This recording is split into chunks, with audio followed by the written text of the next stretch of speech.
Shrine board का act 1997 में पास हुआ। उस वक्त पर चीफ मिनिस्टर नेशनल कॉन्फ्रेंस के प्रेसिडेंट डॉक्टर फारूक अब्दुल्ला थे। जब स्टेट थी तब ये एक्ट और डायरेक्ट इंटरवीन जो है वो स्टेट करती थी और गवर्नमेंट करती थी। लेकिन 2019 के एब्रोगेशन ऑफ आर्टिकल के बाद जब 5 साल गुजर गए, स्टेट से यूनियन टेरिटरी बना दिया गया, ऑटोमेटिकली श्राइन बोर्ड का जितना भी पावर है वो लेफ्टिनेंट गवर्नर के पास चला गया।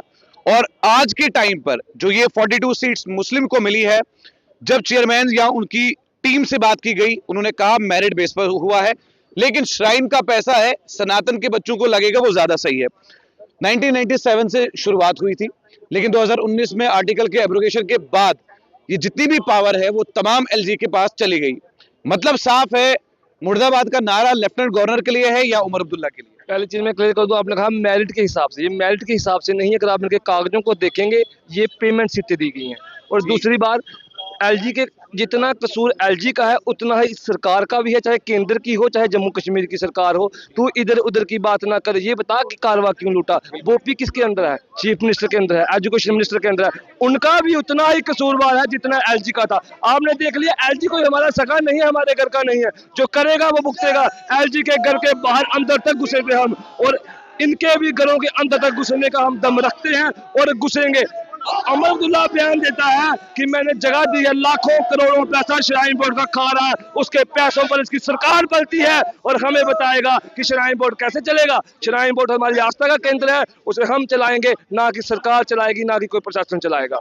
अब क्या डिमांड क्या है, क्योंकि कंप्लीट 1.5 महीने 2 महीने से आप लोग थे और लोक भवन का भी घेराव आपने किया, लेफ्टिनेंट गवर्नर से किसी भी संघर्ष समिति की कोई मुलाकात हुई? जी, संघर्ष समिति की पहले एक मुलाकात हुई थी, उन्हें मेमोरेंडम भी दिया था, केंद्र तक मेमोरेंडम दे आए हैं। उस पर कल एक परसों टीम भी आई थी वहाँ मुआयना करने, वो आज अपनी रिपोर्ट भी दे देगी। उस रिपोर्ट के आधार पर हम अगले प्रोटेस्ट जारी रखेंगे।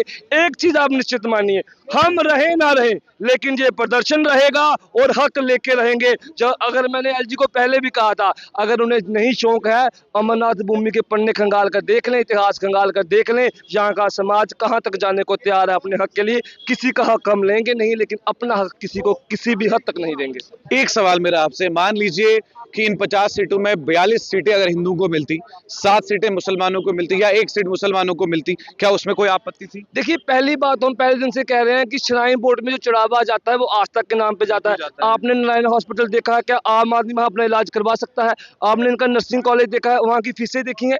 इनको तो इन चक्करों में पड़ना नहीं चाहिए। इनको तो धर्म का प्रचार के लिए पैसा दिया गया है, धर्म के लिए। और इसमें एक क्लॉज, मेरे को क्लॉज का याद नहीं है, एक क्लॉज ये भी है, कल को एलजी इसका काम देखता है, कल को कोई मुस्लिम एलजी आ जाता है, उस क्लॉज में ये भी प्रावधान है कि एलजी की जगह किसी और को श्राइन बोर्ड का चेयरमैन बनाया जाएगा, किसी और को, उसको हटाकर।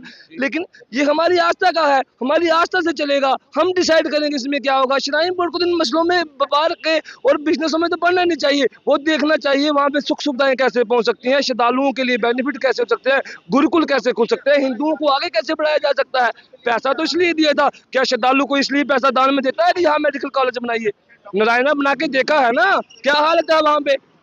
इसलिए मेरी साफ तौर पर मांग है, इन चक्करों में पढ़ना नहीं चाहिए। कॉलेज बंद करें, माता के दरबार के लिए प्रचार प्रसार करें, भवन बनाए, ऊपर श्रद्धालुओं के रुकने के लिए व्यवस्था करें, जो उनका काम है। यानी कि जो पैसा श्रद्धालु दे रहे हैं वो ऐसी जगह यूटिलाइज हो जो श्रद्धालु के काम आए, उसमें हॉस्पिटल या यूनिवर्सिटी का कोई रोल नहीं। बिल्कुल नहीं। अगर इनको इतना शौक है तो एक ही दान पात्र ये भी लगा के देख लें कि ये पैसा हम हॉस्पिटल में देंगे, इन बच्चों को पढ़ाएंगे, इनकी पेटियां खाली की खाली रहेंगी। पैसा तो माता के नाम पे लिया, इस्तेमाल कहीं और किया, ये तो गलत है और गलत के खिलाफ बोलना है।